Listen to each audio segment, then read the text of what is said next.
right, good morning, everybody. We'll go ahead and get started with announcements and introductions, since there's always much to cover.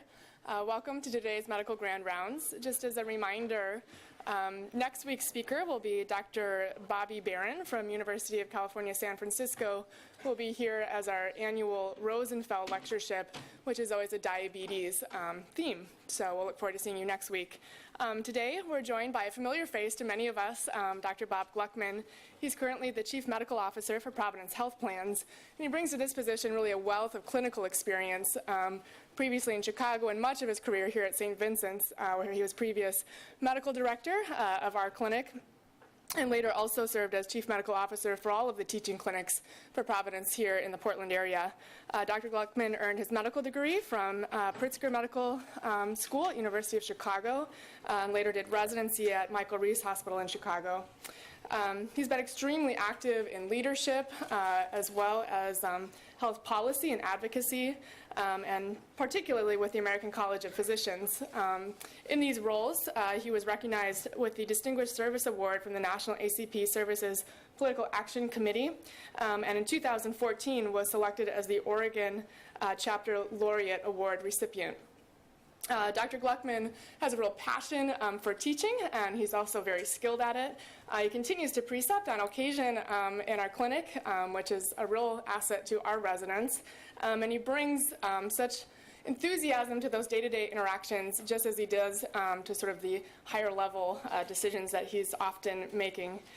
He's voracious about keeping up on the medical literature, and as such, he's a real trusted resource to come and give these types of talks, an update in internal medicine. So, thanks, Bob. Thank you. Laura, always nice to be back. I think I got to get this on slideshow. That was, don't want to give you any sneak previews on. All right. Try to get myself situated. Can you hear me okay? All right. So first, I do have a few disclosures. Back in my youth, I probably made the mistake of buying some pharmaceutical industry stocks.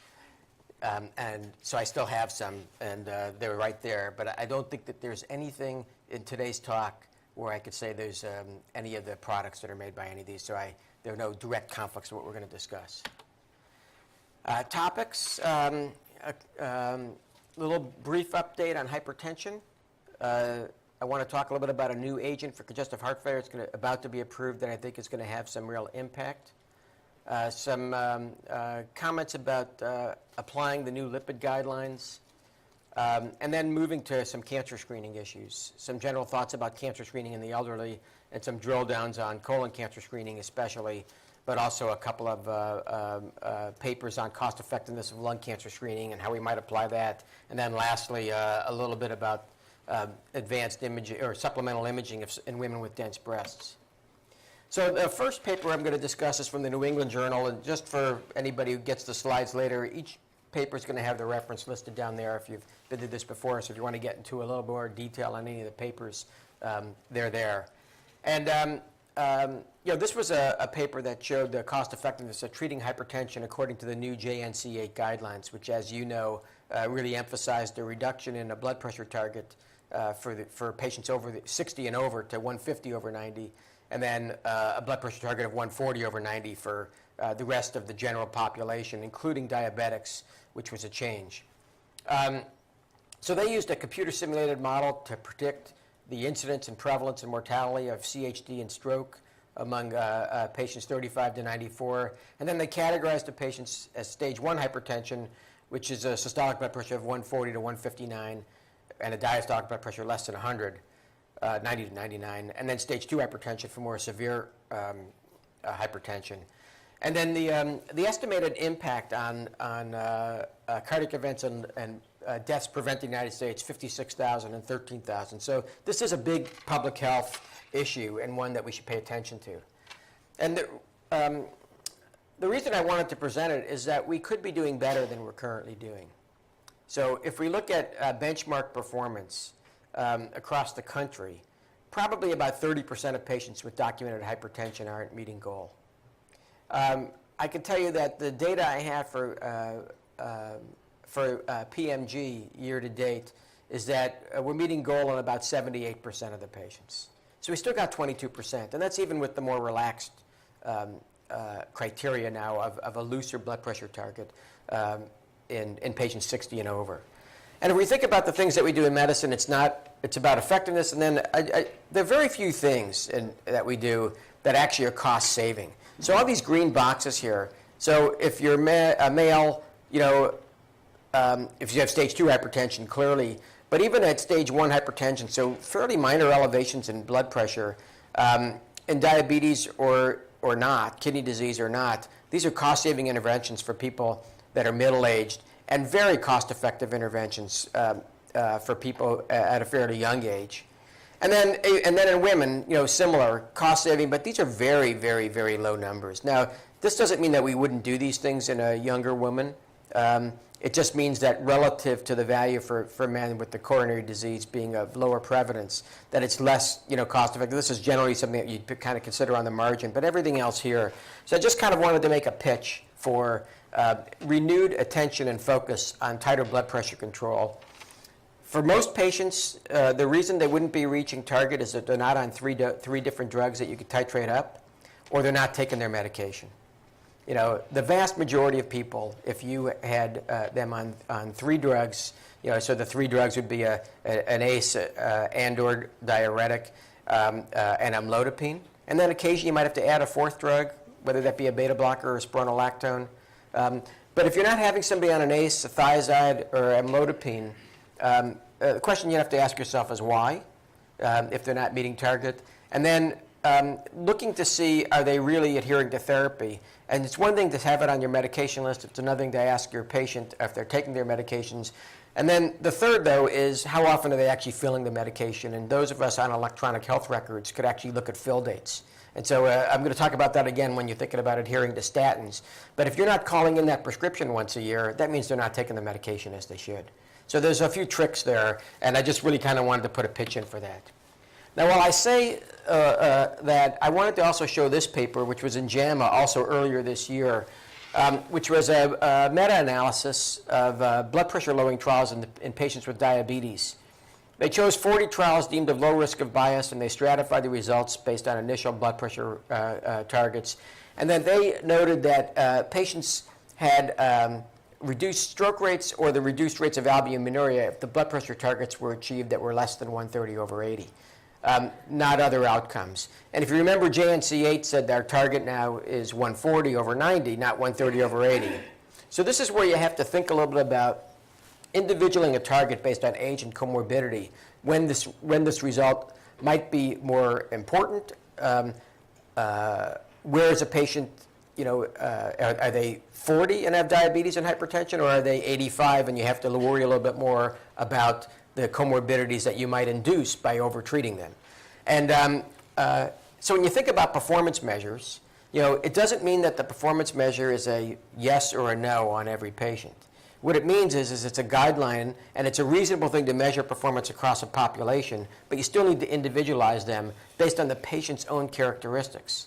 So this paper to me says, well, if it's not too hard to get there, maybe I want to get a little bit lower blood pressure target to prevent this type of an outcome in someone who's relatively young and you're thinking about 30 years of treatment if they have diabetes and hypertension. And maybe for an older person where you actually have to start to consider the comorbidities and the like, you could still meet your performance measure, but that shouldn't be the whole thing, but you can still meet your performance measure, but you shouldn't look at it as a yes or no outcome. So I think it's a more nuanced approach when you're thinking about younger diabetics. And I think that kind of speaks to some of the controversy that exists around performance measures where when JNC came out, some people were concerned about lost opportunity for people because of the higher target. Depends on what it takes to get there, thinking about comorbidities, not being so rigid, but using the performance measure as a floor, not a ceiling, I guess.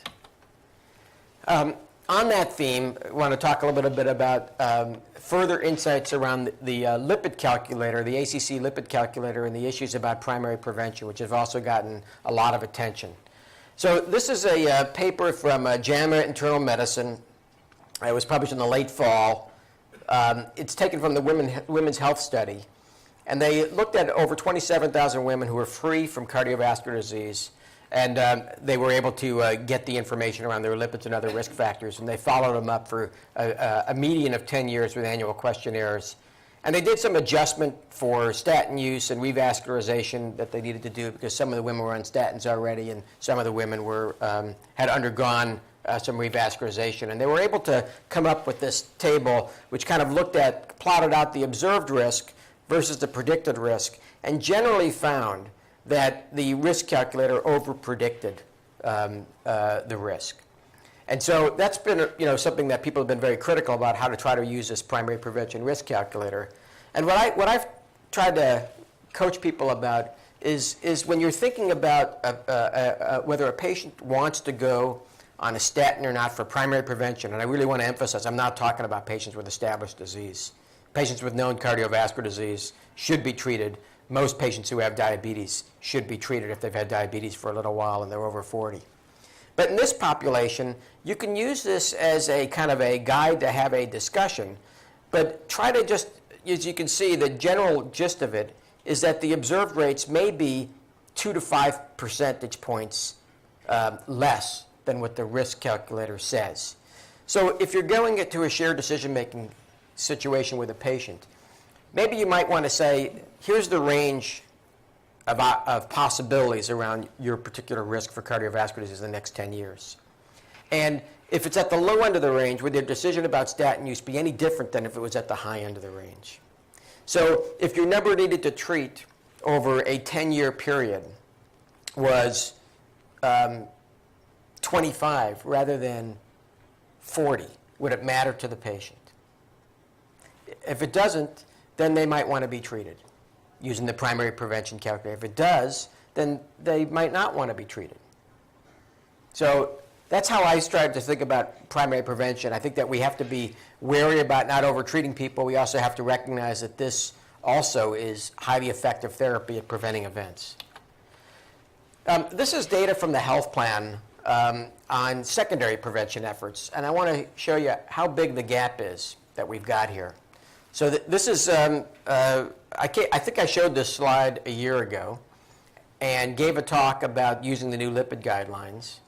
And now I'm here, really emphasizing the right intensity of therapy for patients. So as you recall, if you have established cardiovascular disease and you're between the ages of 21 and 75, you're supposed to be on a high-intensity statin. And a high-intensity statin is a atorvastatin, 40 milligrams or 80 milligrams, or rosuvastatin, which is Crestor, which is a brand name drug that costs 40 times as much. So it's really atorvastatin, because you won't get Crestor in our plan, and you probably don't need it for the overwhelming majority of patients. Patients 76 and over, it's a moderate intensity statin.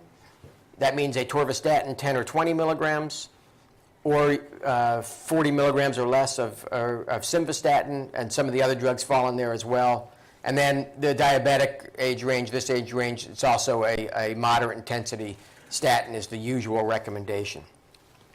Now, what I will tell you is that for 1116, we reduced the barrier, a financial barrier in the health plan to get to atorvastatin, because we listened to you. We heard you say that that was sometimes a problem for patients. So the cost share for a patient is $4. It's the same as it is for other statin drugs. And I think to keep it simple, my preference for patients would be to think about using atorvastatin 40 to 80 when it's high intensity and 10 to 20 when it's moderate intensity. These are the patients who we don't have any record they filled a statin at all in the last 4 months. Okay, so that's a huge number. Do we really believe that patients who have established cardiovascular disease have this range of statin myopathy and can't take a statin? Really? Because the literature would suggest that it's probably between 10 and 15% at the most. So we got over half the patients who are not on any therapy at all or haven't filled a prescription in the last 4 months, is what I can tell from administrative data. I need your help to screen patients and ask them and see what the fill rates are and to help inform us if we're missing something. So then maybe we can figure out a way to measure things better so that we can not send you gap letters that say, hey, your patient's not on a statin when you think that they are. So if you find something, we need your help, because then we might be able to have some better intervention on how to improve performance. We have a minority of patients really on the high-intensity statin here. And what I would say is that the TNT trial, the number needed to treat to prevent a cardiac event at 5 years is 50. So, if you think about it from most ways, if the cost is the same, because the cost is the same, and the side effect profile is that they're in the 85% of patients to 90% of patients that can tolerate it, we're losing very little by getting people on high-intensity statin, 40 to 80 milligrams every atorvastatin here. You know, and clearly would be cost-saving because you're talking about a drug that's $50 a year. You know, and there's no difference in 20 milligrams every atorvastatin versus 40 or 80 in terms of cost. So we got a lot of room to move here, and I gave this pitch a year ago, and I got no change to speak of, a little bit of change. You know, maybe we're now about 25% instead of 22% of the patients here on high-intensity statin. In this area in diabetes, we're above 50% now. We were in the upper 40s, but we got a lot of room to move here. If I had to think of one thing I wanted you to remember, it's if patients have established cardiovascular disease, you know, and they're get them on the right dose. If they're 75 or under, get them on a high intensity. If they're on a 76 or over, get them on a moderate intensity. Now having said that, this is a summary slide. So there's controversy over the lipid calculator for primary prevention. I don't want us to distract us from what we need to do on secondary prevention. There's a way to give people a range of options for them, you know, and you know, many of these patients would choose not to be treated, and I think that in primary prevention world, that's probably fine. We really do need to emphasize this statin prescribing at an appropriate dose for these patients with known cardiovascular diabetes disease. Patient adherence has got to be much lower than can be possibly explained by side effects for whatever reason. They're not very expensive drugs. You know, if you need help from coaches, case managers, pharmacists, behaviorists, we got a lot of resources to apply to these folks. We should be doing it. And we need some better strategies to assess and promote adherence. And we don't know what the performance measure is going to be, but it's going to be something around statin use in the risk populations as we remove the LDLs. We'd like to be LDL levels. We'd like to be a step ahead on this, but it's really the right thing to do for your patients. And again, if you have a specific patient that can't really meet it, that's okay. You know, if we hit 75% on this, we'd probably be, you know, world class, and we have a lot of room to move. So I wanted to present this paper that was in the Annals just in the last few weeks. It was around the safety and benefit of discontinuing statins in advanced life-limiting illness. Because some of those patients I showed you on the, certainly in the elderly, may not really be appropriate candidates for statins for secondary prevention. So this was a paper that looked at 381 patients, and they'd been receiving a statin for at least 3 months, and they had no active, or in other words, symptomatic cardiovascular disease, so they had no chest pain at the time. And the median time that people were on a statin were for 5 years. So this was people on, for the most part, on long-term statins. But to get into, you know, this trial, they had to have a deterioration in functional status. And this is a Karnofsky performance score. The A stands for a modification of a particular type, but you know, if you just a performance status, and they had to be less than 80%, and you had to say their life expectancy was less than a year. Their mean age was 74, but that's because half of them had known cancer, and only about 58% of them had cardiovascular disease. 40% of them were primary prevention, and then about 22% of them had some evidence of dementia. So, you know, this doesn't apply to your 87-year-old patient who's at home, who's still walking around, and you'd hospitalize for cardiovascular disease. We have a lot of ageism. Say, well, they're old, you know, they're 87, you know, do they need to be on a statin? Would you hospitalize them for cardiovascular disease if they had angina? Do they have known CVD? If the answer to those two questions is yes, this doesn't apply. This is about patients who are deteriorating, who are, have advanced illness, they're demented, half of them have cancer, you know, they're functionally impaired, you know, different population. Then it's safe. Then it's safe. They did these outcomes, quality of life questionnaire, symptom assessment, looking at admissions, looking at total cost, and the quality of life was better, and there was no difference in admissions. So in this select population, it's okay not to do it, and you're not going to get dinged on the performance measure because you have plenty of room to move because it's just in 40% of your patients.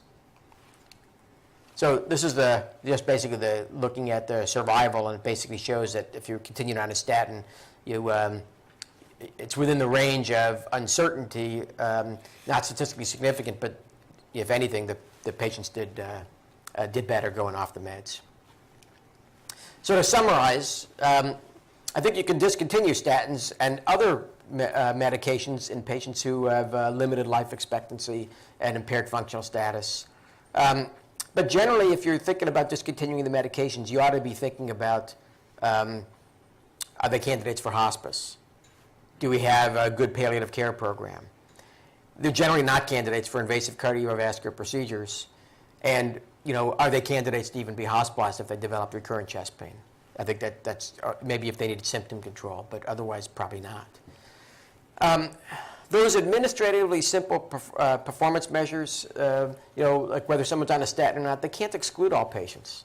So you have to use clinical judgment, and you have to recognize that your performance relative to the rest of the physician community has to have maybe a reason why you may not be performing at a level where someone's performing much better.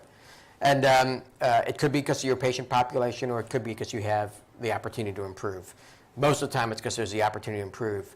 And I think when we're thinking about what's setting a benchmark, whether it's pay for performance or judgment from CMS or some external entity, we have to probably stop driving to always say the 90th percentile is better. I don't know that the 90th percentile is better, because at the 90th percentile, we may start to be doing things to people like this, these types of patients who really aren't going to benefit, from treatment. That said, we have so much room to improve that this shouldn't be our primary concern today. And that we at the health plan should not be setting targets for you where you feel like the score is so high that you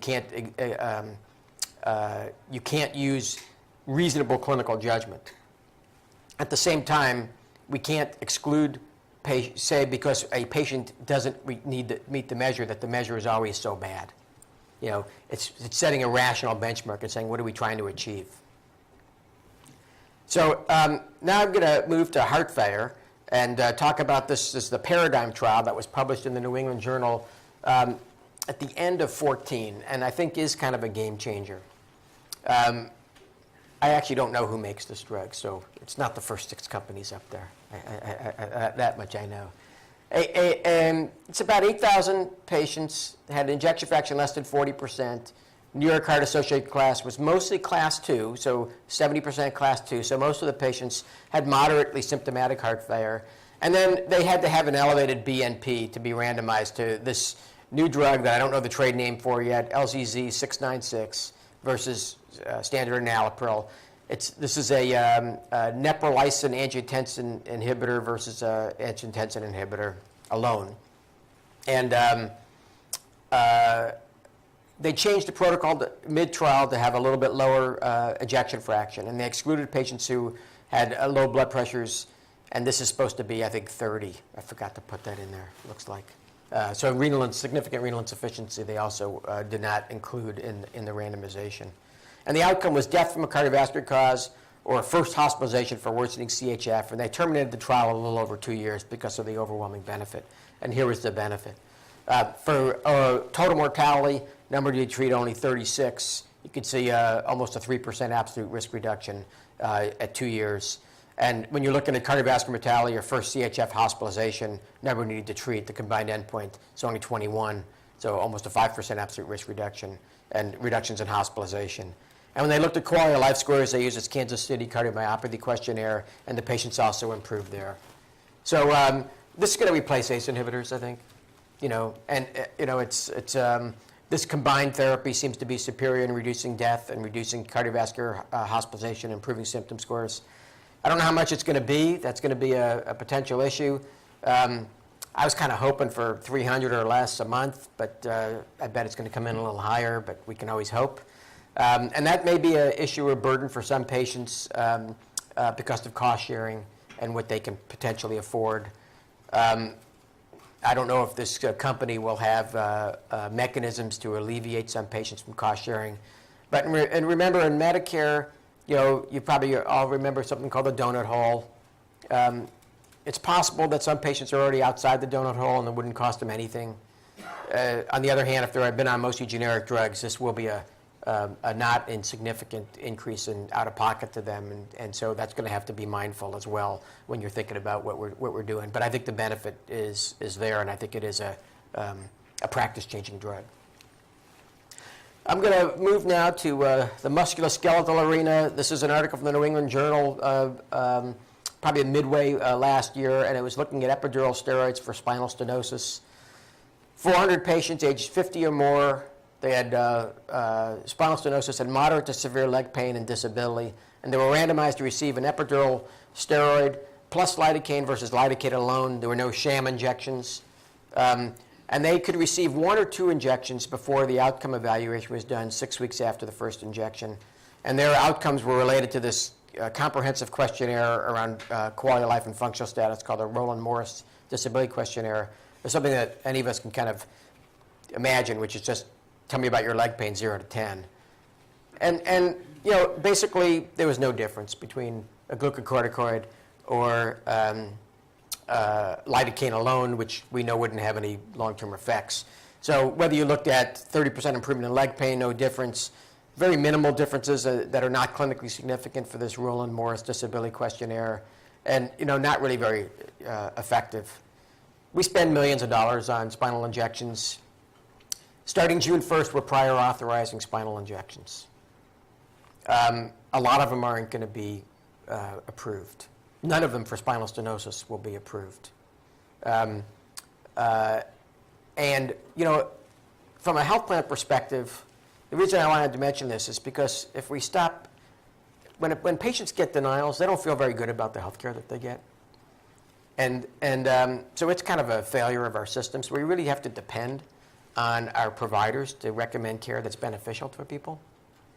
And so I look to my primary care colleagues and other specialist colleagues, other physician colleagues, to try to cut this off at the pass by not referring for things that don't work.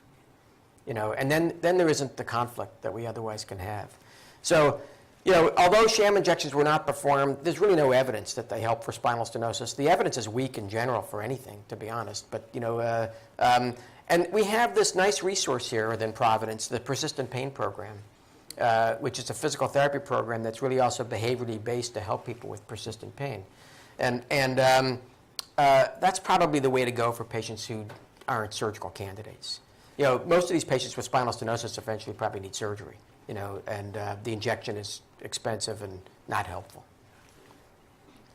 So now I want to move a little bit to cancer screening in patients with limited life expectancy. This is a paper from JAMA Internal Medicine. It's a cohort analysis of almost 28,000 patients, and the data was derived from phone-based interviews where patients had self-reported cancer screening rates. But I will say that the validation on the numbers, you know, from looking at other sources actually looks pretty good for the most part.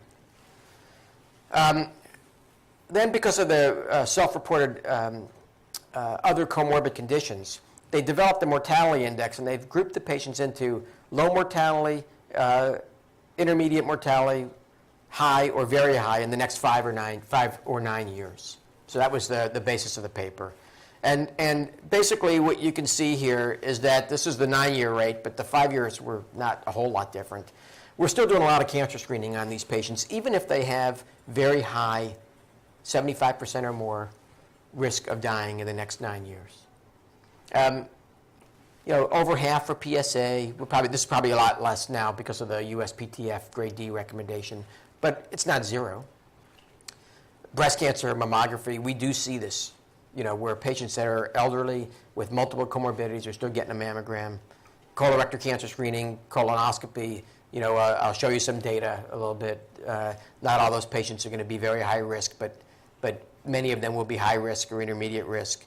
And then, you know, this is colorectal cancer screening where in this national survey, 45% of the patients still had some sort of cancer screening, despite the fact that the mortality rate in the next 9 years was 75%. So we got a lot of room to move.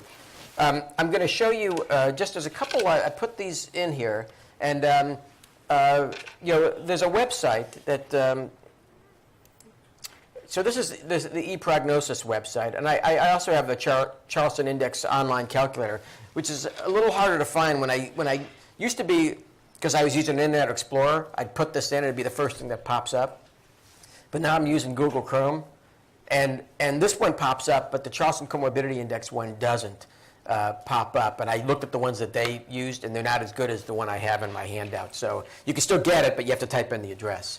You know, it used to be I could just type Charleston Comorbidity Index, and it would pop up.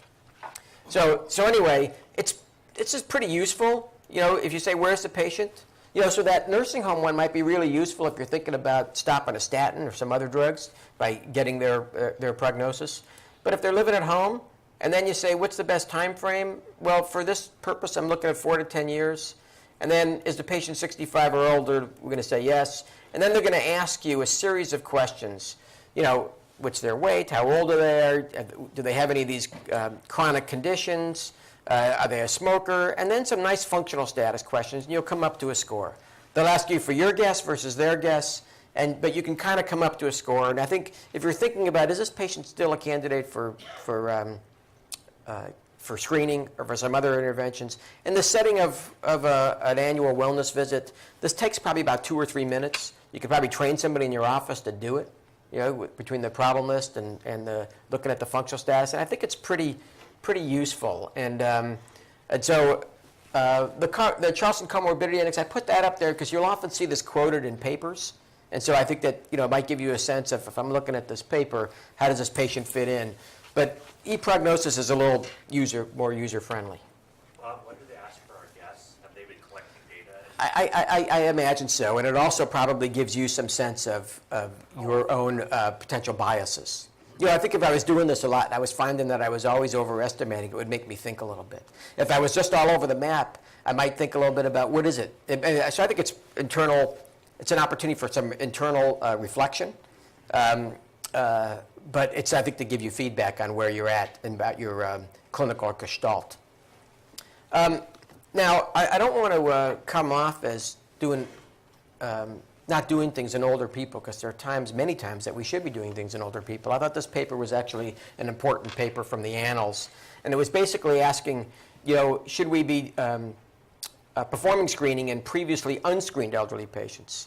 So the USPTF guideline, if you recall, is to do some sort of colorectal cancer screening. They don't make a determination or a preference for colonoscopy versus a stool-based test or even sigmoidoscopy. From other talks that I've given, I think that the first colonoscopy is very important, and then after that, there's probably a little bit of a balance. And the older someone is, there may be an opportunity, especially if they've been screened before, to move to a stool-based test. But for this paper, they did this nice study, looked at, and I should mention, the ACP in their guidance statement says stop screening at age 75. So this paper looked at one-time screening with colonoscopy, sigmoidoscopy, or FIT, but it was in previously unscreened individuals, so they've never had any screening, 76 to 90, and then they grouped them by the level of comorbidity they had, and they used a cost-effectiveness threshold at 100,000 per QALY. And basically, what you'll see here is that, so the patient has no comorbid conditions. This is age 85, and one-time colonoscopic screening was within the range of being cost-effective, slightly more than others, but it was still in the range. And as you got to a relatively younger, older age, so around 80, they were pretty even. If they had moderate comorbid conditions, and a moderate comorbid condition would be something like diabetes, then it's a little earlier, maybe in the early 80s. And then, even at 75 or at 80, it's relatively equivalent. Kind of makes the case, if they've never been screened here, that colonoscopy is okay. And then even severe comorbid conditions, if they've never screened, you got to look at the patient in front of you. But a severe comorbid condition is something like COPD or CHF. And in that setting, cost effectiveness is even there up to about age 80 if they've never been screened. And not extreme differences about the choice of screening tests. So older people who've never been screened, probably going to get some benefit out of this. The previously screened populations, that's a different kettle of fish, and they're probably not going to get so much benefit for this or other cancer screening as well. I did want to present this paper on, people seeing ads for Cologuard. It's a stool-based DNA test. Costs Medicare $506. We've gotten hassled some about this from the manufacturer. I was kind of wondering, you see some ads for it. So this is the paper that was in the New England Journal earlier this year. They enrolled a little over almost 13,000 patients at average risk, and they excluded patients who'd been relatively recently screened. They had about 10,000 patients who could be evaluated out of this, Some patients didn't undergo the colonoscopy. Some patients, you have to have a reasonable amount of stool in the sample to do the Cologuard. They didn't have enough. And then some people didn't have an adequate colonoscopy. And here's where you sometimes have to read the fine print. So what they'll say on the paper is that it's more sensitive and it'll pick up more advanced precancerous lesions, and it's slightly less specific. And the specificity in patients over 65 is performed slightly worse. But in the fine print, what I found is that the threshold for the FIT test was 50 micrograms per gram of stool. And there's a paper in the Annals that looked at the Kaiser experience, or if they reduced the threshold down to 20 micrograms per gram of stool, which is the threshold that they used in Cologuard. And then they perform fairly equivalently. And out of human interest, the second author on that paper about the level of hemoglobin in the stool, the second author is Elizabeth Lyles, a graduate of our program. So, so the thing I really kind of wanted to mention here is that although in the paper and in the ads you'll see that it's significantly more sensitive and less specific, I think that what we have to also remember is that what's the threshold that somebody's using. I've been in discussions with the lab so that they actually see if they would change their threshold for FIT to be 20 micrograms. And we're probably in the health plan looking at some discussions with a vendor to help manage some of this and do the follow-up on FIT, because it's just not getting done for patients who have not had colonoscopy. And we'll be in discussions with them to report out a positive threshold of 20 micrograms so it performs as well. And then if it does, then you'll see that this sensitivity on a stool-based test is 92%. What you lose is the opportunity for polyp detection and removal, which can prevent colorectal cancer. And last year at this talk, I presented a paper that showed from a single colonoscopy and polyp removal, you had reductions of 58% in the incidence of colorectal cancer. So for some patients, polyp detection and removal is going to be important. But in patients who have negative previous colonoscopies, who are in their 70s, polyp detection may not be as important as cancer detection. So here's where you have to start to think and individualize a little bit. And that leads me to this paper, which I think I probably have some provocative things to say about. And this is a cohort study published in the New England Journal that looked at the cancer registry and cause of death from Norway and looked at what happened to patients who had colonoscopy and had an adenoma removed. So there are almost 41,000 patients. The median survival is just shy of 8 years. And I kind of want to emphasize that the Norwegian standard of care for surveillance is not the U.S. standard of care. Okay, it's different than the U.S. standard of care. Their standard of care is if you have a high-risk adenoma, that your next colonoscopy is in 10 years. A high-risk adenoma is villous or greater than 1 centimeter or greater. In the United States, our surveillance recommendation is 3 years. And if you have a family history, then it would be 5 years. Their standard of care is 5-year surveillance for 3 or more adenomas, regardless of size. We would be recommending, 3 or more adenomas would be 3 years. No surveillance for low-risk adenomas. So if an adenoma is less than 1 centimeter, they didn't do any surveillance. And they don't do any surveillance in patients over the age of 74. And in their registry, their endpoint was colorectal cancer mortality. So this is a slide that looked at the incidence of colorectal cancer for patients who had high-risk adenomas versus low-risk adenomas. Now, the other thing that made this a little bit more difficult to apply to a U.S. population is that their registry doesn't record things in the same way that our definitions of high and low risk are. So they were basically high risk. It was defined as someone who had high-grade dysplasia or a villous adenoma or 2 or more adenomas. So they didn't record if there was a single adenoma at 1 centimeter, which is what we would call high risk. And what they did to try to counteract that and to make the results more applicable to or generalizable to a U.S. population is they pulled out 442 pathology reports, and they read those reports, and then they reclassified people. So I know it's a little complicated to grasp. But what they found was that about 8% of the patients in here should have been in here. But 30% of the patients they classified as low risk were actually high risk. And so for the purposes of what I'm trying to get at here, if you took 30% of the patients who were at higher risk and you moved them out, this curve would be flatter. It has to be flatter, because 30% of the patients belong here. Does that follow that? And if you looked, and here, this is about the incidence of colorectal cancer, not mortality. And you can see this big difference here is about 1%. So the difference between 5 years and 10 years is less than 1% difference, with 30% of the population not belonging in this cohort. So my point is that the benefit of the difference, the incremental benefit of a 5-year surveillance versus a 10-year surveillance for someone who's truly low risk, that half-millimeter polyp, is pretty low. It's pretty low. And the U.S. guideline for low-risk adenomas is every 5 to 10 years. So you're still within the guideline if you did it within 10 years. It's just that what becomes the norm in the U.S. is 5 years. So if this curve is flatter, you're going to see that you probably have to do 500, 700 colonoscopies to prevent a colonoscopy. To prevent the incidence of a single colon cancer that could probably be found at a curable state anyway.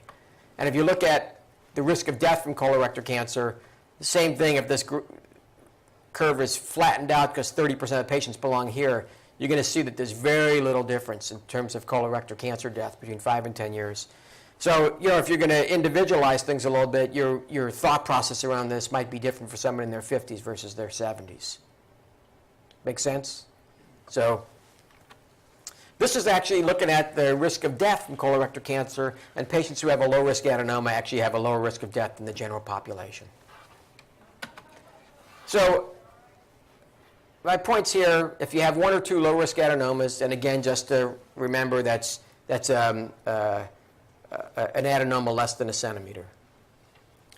Your risk of dying are less than the average population. Current U.S. guidelines recommend surveillance 5 to 10 years after resection of a low-risk adenoma. I think it's difficult to justify something sooner than 10 years.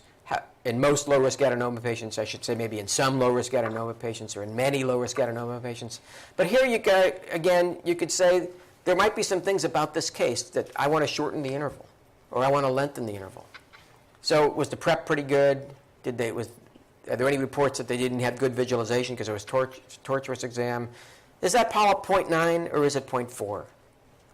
And I think that the only way this is really going to change is if we start asking our specialists when they do this and make a surveillance recommendation, have they really considered what's the right thing for the patient? Because the cost of this, the incremental benefit between 5 and 10 years for this low-risk population is enormous.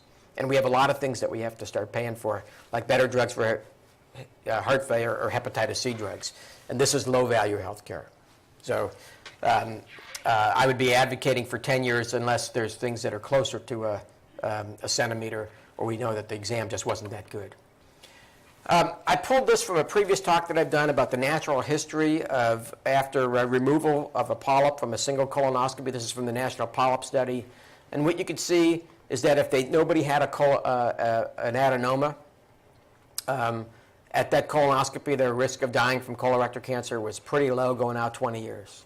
I don't know about 30 years, but it's pretty low going out 20 years. This is the adenoma cohort that shows that you still have some risk of dying. They didn't have a clear established surveillance protocol, and this is the natural history based on the SEER database. But a single negative colonoscopy, your risk of dying from colon cancer in the next 20 years is not 0, but it's pretty low. So I wanted to show this paper from JAMA Internal Medicine that looks at surveillance colonoscopy in older patients. This is a cohort study from Kaiser. Out of the 27,000 plus in the cohort, almost 5,000 were over the age of 75. They looked at the incidence of colorectal cancer. The secondary outcome was looking at how often did someone ended in the hospital for 30 days, within 30 days of the procedure. And they could be clearly procedure-related, like a GI bleed, a perforation, or they considered arrhythmia to be procedure-related, or some other GI disorder with nausea, vomiting, or the like, and then other. And I will tell you that most of them were other, and some of those other you can't possibly relate to the procedure. Like if somebody had a cataract being done, or they were getting a joint replacement. That's in this, but it's not related to the procedure. But pneumonia, I don't know about, because you could aspirate. An exacerbation of heart failure, I don't know about, because your fluid balance was all messed up. So there would be other things that are in here. And this was basically the results. And the patients over 75, they had almost no colorectal cancers that they found.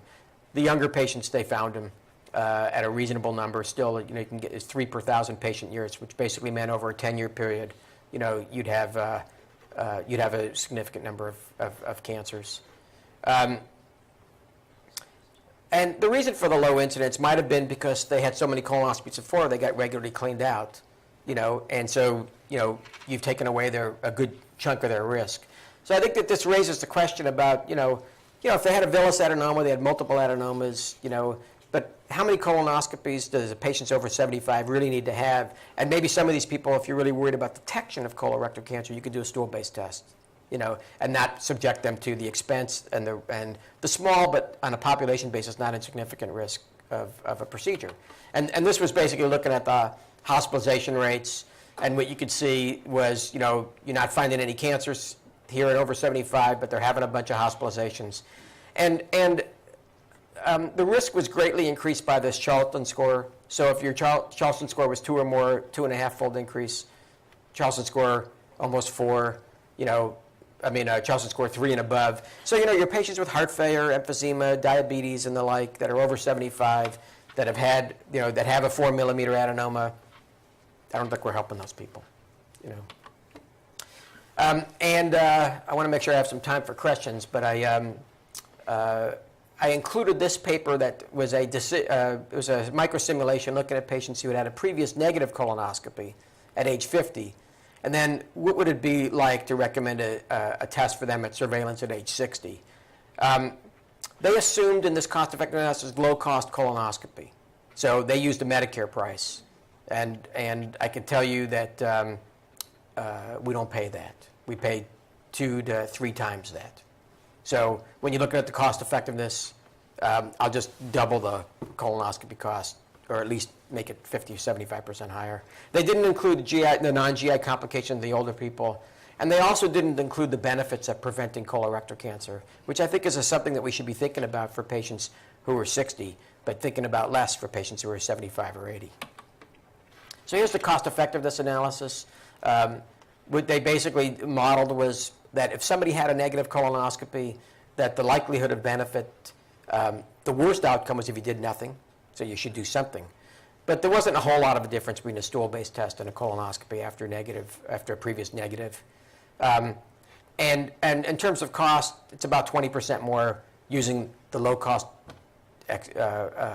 estimates. If it would be up here, based on what's actually going on in price in the community. So to sum this up, I said, when a patient's had a negative colonoscopy and it's time to talk to them 10 years later, you could talk to them a little bit about where they're at and about whether or not a second colonoscopy, because there will be about a 15% polyp detection rate, and some of those patients may avoid a future colon cancer. But the older they are, the likelihood of that is less. And an alternate strategy would result in lower cost and fewer complications. Again, I really do want to emphasize this analysis didn't factor in anything about cancer avoidance, but the older someone is, the less likely that is to occur. And patients may have their own opinions based on their individual preferences. What was their experience like for their colonoscopy? Do they have to take a day off of work to get the prep?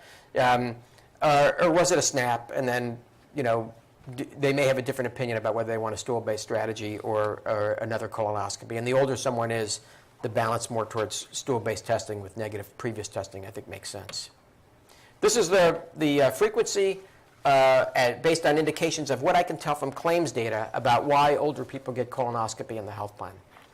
So what we did is we took any diagnosis of screening, anybody that had a polyp, anybody that had a family history, anybody that had a history of polyps, and we put those in these categories. And then if they had nothing, but they had bleeding, anemia, pain, and didn't have anything else like that could have indicated that this was a surveillance procedure, we put them in the other category.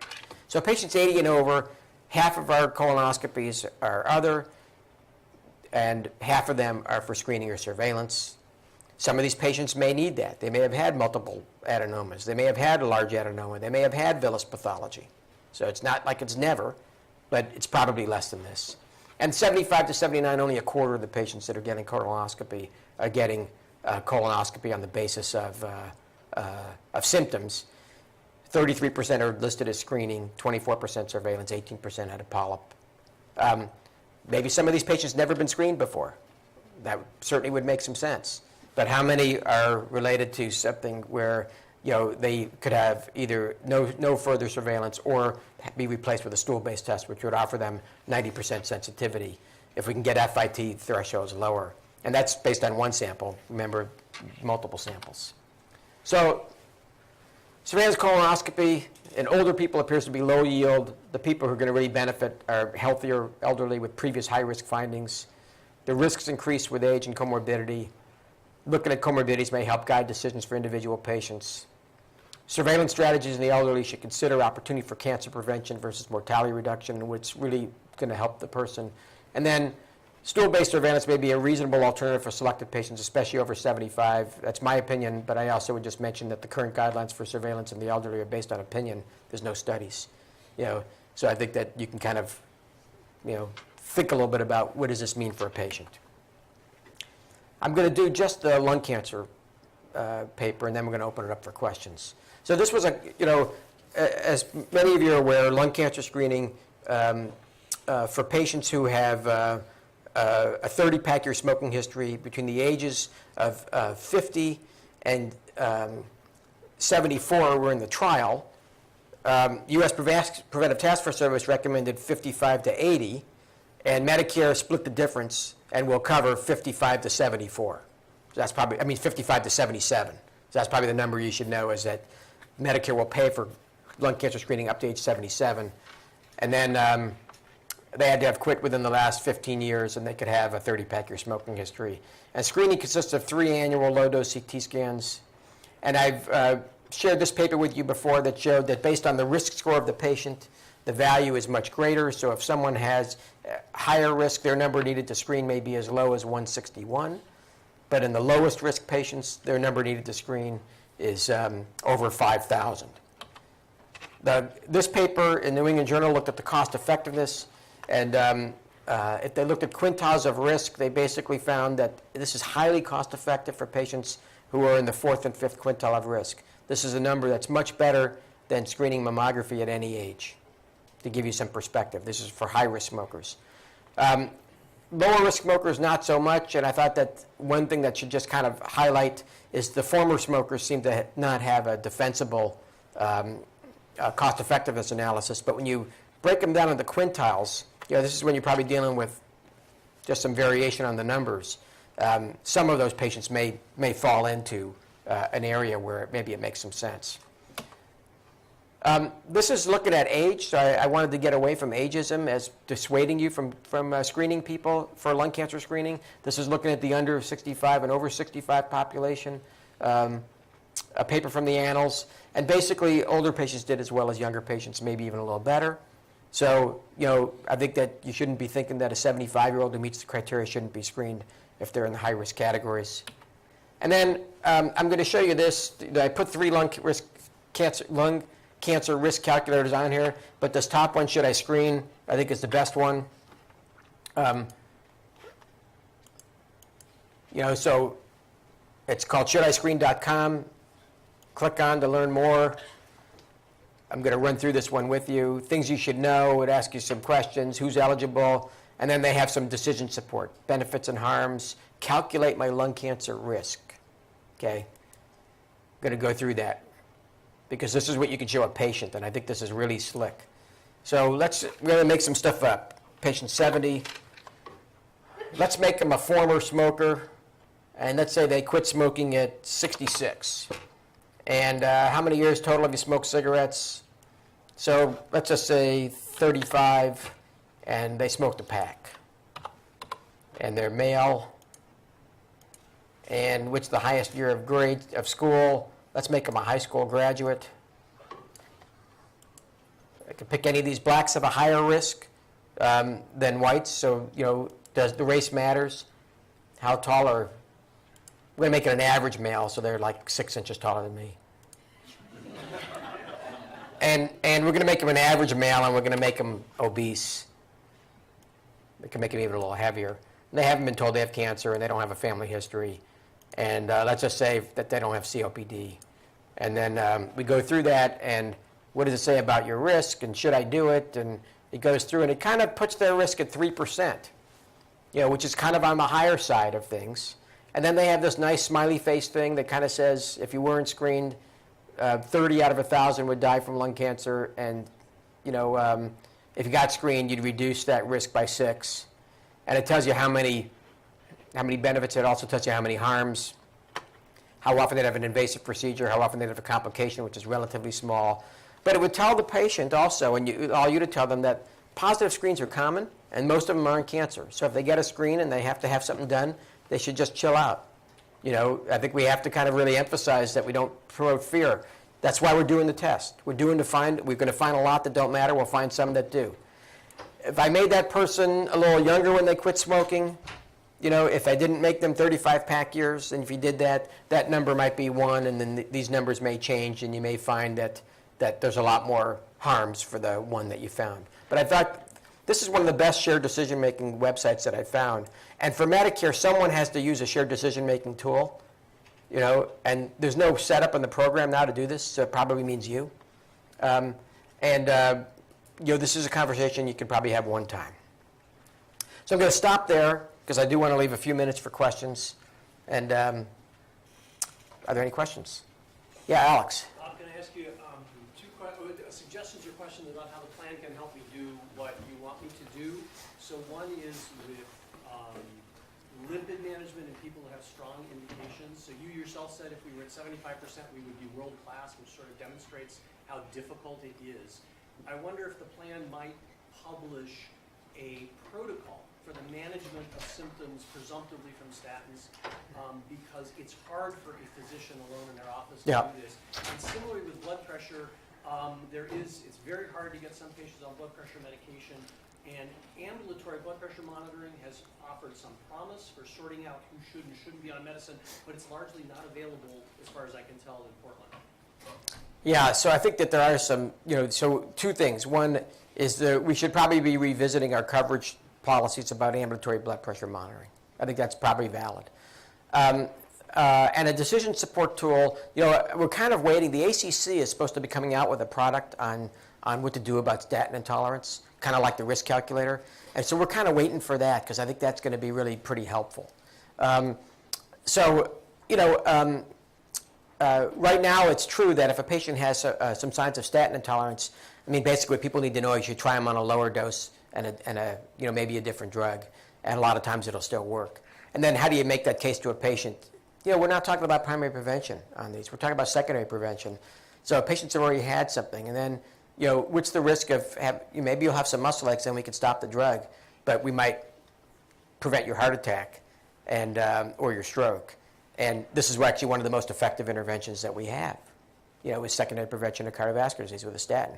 There's very little that we do that has that level of impact. Same thing on the hypertension. And then when I think about hypertension control, what we kind of have to ask across the population, there may be some patients we can't do this for. But if we're not hitting 80%, and now with the relaxation of the targets in patients 60, it's probably 83, 84% can probably be hit. So if we're way under that, the question is, why is that? What makes my patients different than everybody else's that I seem to be an outlier? That's because it is about variation. What makes them different? And sometimes there's some reasons, and a lot of times they're not. It's just the communication and getting people to buy in and having systems of care where they're communicated with a little bit more frequently. I think we're coming to an age now where there's going to be really a lot more technology to help us. Health Plan's looking at some tools where there's ways that patients can do self-reporting and send it into into a tool that physicians and their teams and the plans could all monitor. So there's hope on the way, I think. Other questions? Yeah, Imran. Bob, this is a great tool right here, but I'm wondering if this should be done before we even see patient. Like shouldn't a non-physician be doing some of these screenings so that we're aware whether or not we should have that conversation? And how do we kind of incorporate that into the system so that maybe a non-physician is kind of calculating these for our patients, identifying the ones that are at higher risk, and flagging us to say, you should be having a conversation with this patient. This patient, if they bring it up, it's fine to have this conversation, or let them know you're fine.